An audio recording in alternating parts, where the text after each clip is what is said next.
What if the person you fell in love with never really existed?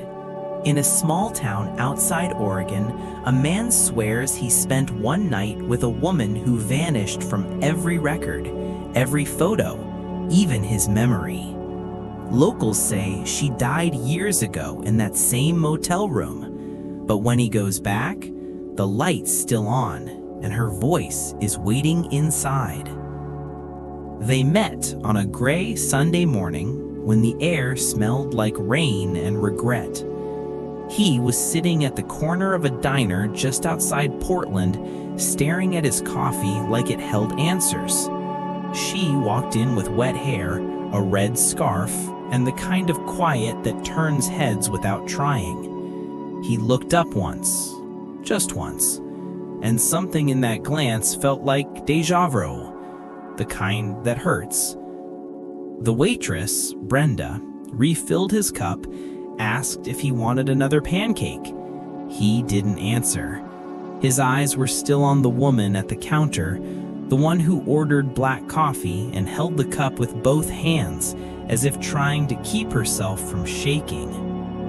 Outside, rain kept falling, heavy and steady, washing the streets clean of yesterday. Inside, two strangers sat only 8 feet apart, pretending not to notice each other while feeling everything. He finally stood up, walked over, asked if the seat next to her was taken. She smiled, a polite, practiced smile that didn't reach her eyes. "Go ahead," she said. They talked, about nothing first. The weather, the coffee, the kind of small talk people use to hide the big things. But then it slipped out. She was driving to Seattle, leaving behind something she didn't name. He said he was heading south. No real reason, just driving. There was a silence, the kind that feels like truth. When she stood to leave, he asked if she wanted company for a few miles. She hesitated, then nodded. And just like that, two strangers started driving north on an empty highway with no music, no plan, just the sound of rain and tires and unspoken things. Hours passed. She told him her name was Emily. He said his was Jack. But something in her tone made him wonder if it was the truth, and something in his voice made her not ask. They stopped at a gas station near Olympia, bought cheap chips, shared a soda, and laughed for the first time. It felt normal. Too normal for two people who didn't even know each other's last names. At sunset, they parked by the water. The sky was burning orange, the waves soft and cold. He told her about the job he'd left in New York. She told him about the man who still texted her, even after she said goodbye. Both stories ended the same way, with silence. She looked at him, really looked, and said, "Do you ever feel like you meet someone too late?" He didn't answer. He didn't have to. They kissed. It wasn't gentle. It was like two people trying to erase the years they lost. That night, they stayed at a roadside motel with a broken neon sign, Room 7. The sheets smelled like bleach and cigarettes, and somehow it felt right. In the dark, she whispered, "Don't ask me about tomorrow." He said, "I wasn't going to." And that was the closest thing to love either of them had felt in a long time. Morning came too fast. She was sitting by the window, staring at the fog outside. Her bag was packed. He watched her for a while, like maybe if he stayed quiet, she wouldn't leave. She turned to him and said softly, "Thank you for the drive." Then she walked out, closed the door gently, no slam, no goodbye. He waited 10 minutes before standing up. When he looked outside, her car was gone. Only the red scarf was left, tangled in the motel railing, fluttering in the wind. He picked it up, held it for a long time. The scent of her perfume was fading, but not gone. That evening, he drove back to the same diner where they met. Same table, same coffee, same rain. Only this time, he wasn't looking up anymore. And somewhere on the highway north, Emily drove in silence, her hands tight on the wheel, eyes wet, because she'd left something behind she didn't mean to leave. She turned the radio on, a song played, the same one that had been playing in that diner when he first looked at her. And she whispered to herself, "We were strangers when we met." The music grew louder, the road stretched endlessly ahead, and she couldn't finish the sentence. Her voice broke, fading into the hum of the tires on wet asphalt. The rain had started again, thin streaks catching the glow of her headlights like silver threads. She blinked hard, one hand leaving the wheel to wipe her cheek. At a red light, she finally pulled over, heart racing, breathing uneven. The scarf wasn't in her car anymore. She remembered that too late. It was like leaving a piece of herself behind.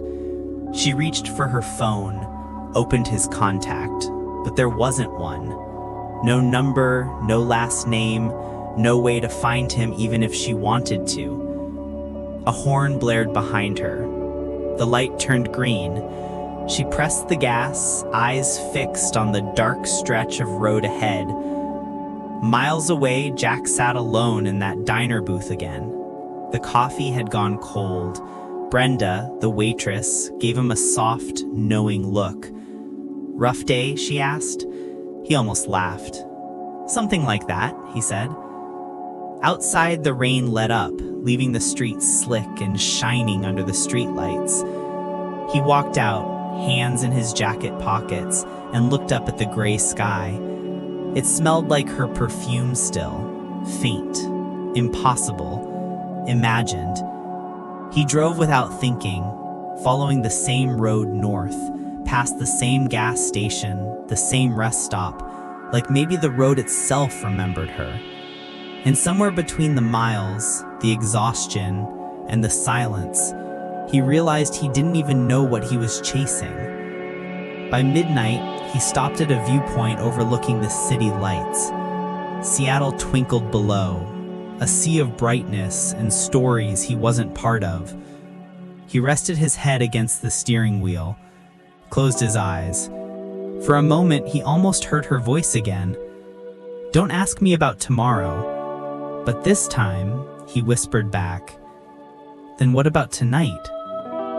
The wind answered, just the wind.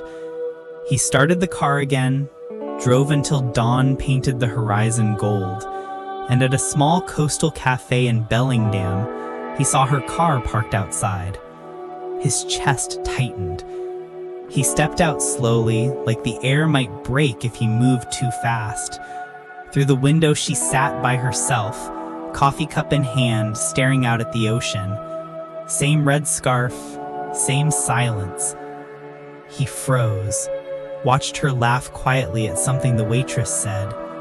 That laugh, it wasn't broken anymore. He almost walked in. Almost. But then she looked up, eyes catching the sunlight, and for one brief second she saw him through the glass. Neither moved, neither smiled. The moment held everything they didn't say. She blinked, looked down, and when she looked up again, he was gone. Only the empty parking spot remained, and the sound of the ocean, soft, endless, unforgiving. She took a deep breath, whispered his name once, just to see how it felt leaving her lips. Then she stood, paid her bill, and walked out toward the shore. The sky above her was opening, blue and quiet after days of rain. And somewhere on the highway south, Jack turned on the radio again. The same song was playing. He smiled, a tired, almost peaceful smile as the chorus whispered through the speakers, "Some people meet only to forget each other forever." He reached over to the passenger seat where the red scarf still lay folded beside him, and for the first time in days, he didn't feel like a stranger. The highway stretched endlessly before him, a silver ribbon cutting through pine forests and low fog. He drove slower now, not because he wanted to, but because he didn't know where else to go. Every mile felt heavier, not from distance, but from memory. He pulled over near an overlook where the ocean met the cliffs. The waves were crashing hard, like they were angry at something they couldn't name. He got out, holding the scarf loosely in his hand, the wind snapping it like a flag of something lost. He thought about walking to the edge, letting the scarf go, but he couldn't. Not yet. Not when it still smelled like her. He sat on the hood of his car, watching the water move endlessly. And for a second, he imagined her standing beside him again. That quiet look she had when she wasn't pretending to be fine. He whispered, almost to himself, "I shouldn't have left that diner." But deep down, he knew they were never meant to stay. They were a moment, not a lifetime, a pause between storms. Back in the city, Emily walked along the shore barefoot, her phone buzzing in her pocket, the same man from before calling again. She looked at the name on the screen for a long time before sliding it back without answering. The ocean wind tangled her hair. She looked at the horizon, the same line of gray where the world seemed to end, and whispered, "Why did you have to look at me like that?" A family passed by, kids laughing, running toward the waves, and she smiled softly like someone remembering how to breathe again. Later that night, she checked into a small inn near the harbor. The room was simple, the kind with one lamp, creaky floors, and the faint sound of gulls outside. She placed her keys on the table, turned on the radio, and froze. It was that song again, the same one that played when they met, the same one that followed her up the coast like a ghost. She sat down slowly, listening. The lyrics felt different now, less about love, more about the spaces between it. Her eyes drifted to the window. Outside, a man was standing by the railing, looking out at the sea. She couldn't see his face, just the shape of him, familiar in the dim light. Her heart skipped once. She stood up, walked to the glass, pressed her palm against it. The man turned slightly. The light from the street lamp hit his profile, and for a second it looked like Jack. Her breath caught. But then a car passed, headlights flashing, and when the light faded, the man was gone. Only the scarf she had left behind, now resting on the railing outside her window, fluttering softly in the ocean breeze. She stared at it, frozen, then opened the window, reached out, fingertips brushing the fabric. Her voice broke into a whisper, barely audible. "Jack." The wind carried the word away, down the quiet street, toward the endless sea that had taken so many names before. And somewhere far down the coast, a man driving alone opened his window, feeling a chill he couldn't explain, as if someone, somewhere, had just spoken his name. He didn't slow down, didn't look back, just kept driving into the night, the red scarf now gone from his seat, the scent of rain in the air, and the radio fading into silence. Morning arrived slowly, soft and golden over the Pacific. Waves whispered against the rocks below, carrying the night away piece by piece. Emily stood on the pier, wrapped in her jacket, her hair caught in the salt wind. The scarf was in her hands again, the same red one she thought she'd lost for good. She didn't know how it had found its way back. Maybe someone picked it up from the motel railing.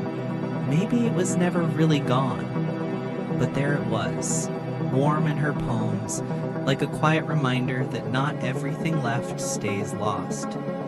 She sat down on a weathered bench, watching the gulls circle over the water. In the distance, a ferry's horn echoed across the bay, low and haunting. She closed her eyes and smiled, not the broken kind, but the kind that comes after letting go. Far away on another stretch of highway, Jack parked by a rest stop overlooking the cliffs.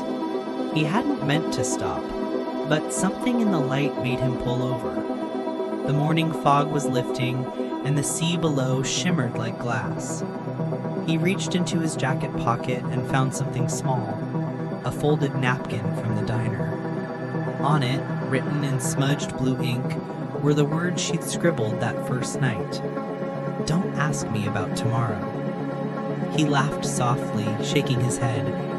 For the first time in weeks, it didn't hurt to remember. He stood there for a while, breathing in the air, then let the napkin go. Watched it drift into the wind, weightless, like all the things they never said. Back in the city, Emily tied the red scarf around her neck and started walking toward town. The streets were waking up, coffee shops opening, dogs barking, people rushing to somewhere that mattered. She passed by a small bookstore, paused, and went inside. A new life was waiting. Not the one she'd planned, but one she could finally choose. And as she browsed the shelves, a song played quietly through the store speakers. The same song. She froze for a second. Then she smiled. Outside, the camera would linger, on the scarf's red against the morning light, on her reflection in the glass, on a world still moving forward. And somewhere far down the coast, Jack's car disappeared around a curve, the sun rising behind him, the sea stretching endlessly to his left. Two strangers, met by chance, changed by love, and carried apart by the same wind that first brought them together. The screen fades to gold.